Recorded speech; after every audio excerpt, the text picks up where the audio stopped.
Lalu yang terakhir, nah ini yang terakhir adalah bagaimana arsitektur risiko ini secara praktik di dunia nyata.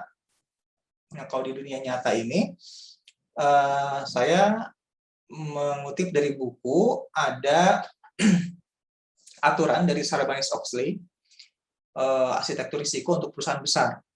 Jadi secara diagramnya seperti ini, tanda panah yang tipis ini merupakan inform, tindakan menginformasikan, memberitahu, dan memantau. Yang tebal ini pelaporan untuk evaluasi.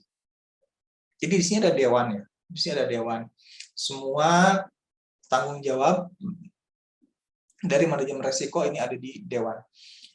Nah, di sini dewan ini memberikan info, memberitahu atau memberikan direction atau perintah kepada eksekutif komite. Kalau di sini, memonitor ya. Ya bisa memonitor dan bisa memberitahukan.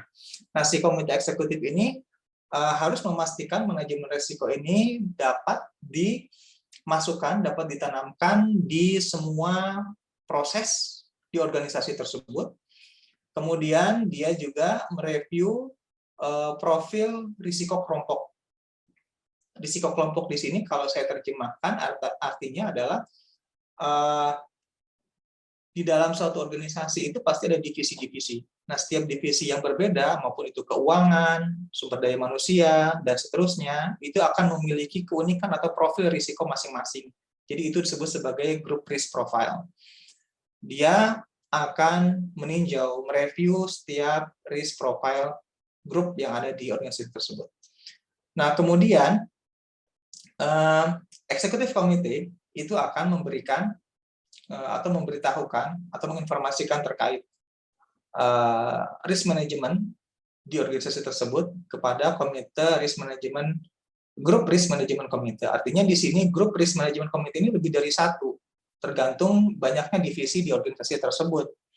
Nah, si grup risk management committee ini dia akan memformulasikan strategi dan kebijakannya seperti apa berdasarkan arahan dari eksekutif komite yang secara tidak langsung juga ditetapkan oleh dewan.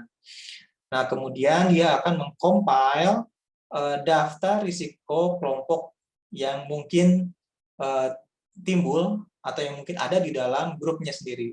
Kemudian dia akan menerima laporan dari divisi, nah ini ada divisi, dan menelusuri aktivitas risk management di divisinya sendiri. Oh, mohon maaf.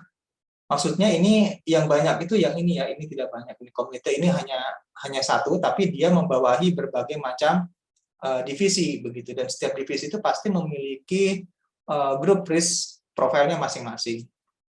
Nah, seperti itu. Kemudian di divisi manajemen ini dia akan memberikan laporan ya ke atas, laporan ke risk komite, kemudian ke komite disclosure.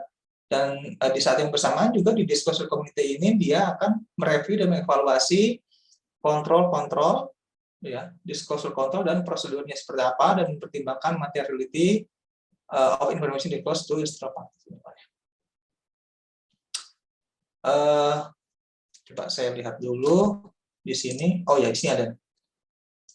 Di sini bahwa peran disclosure committee adalah untuk memeriksa sumber dan kebenaran semua informasi yang diungkapkan oleh organisasi.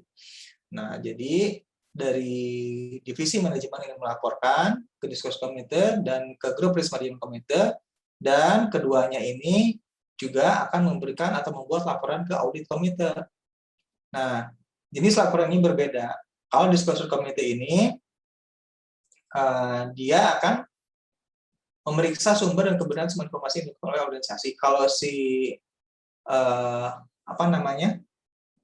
grup risk management committee ini yang akan dia laporkan adalah hasil dari penelusuran aktivitas risk management di setiap divisi. Nah, itu dia. Pada akhirnya kemudian audit komite akan menerima kedua laporan itu, ya.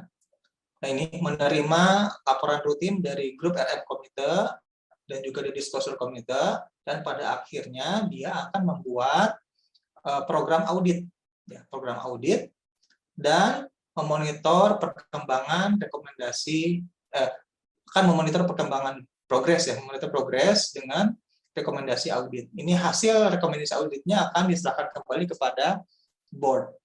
Seperti itu. Jadi ini terjadi secara iteratif.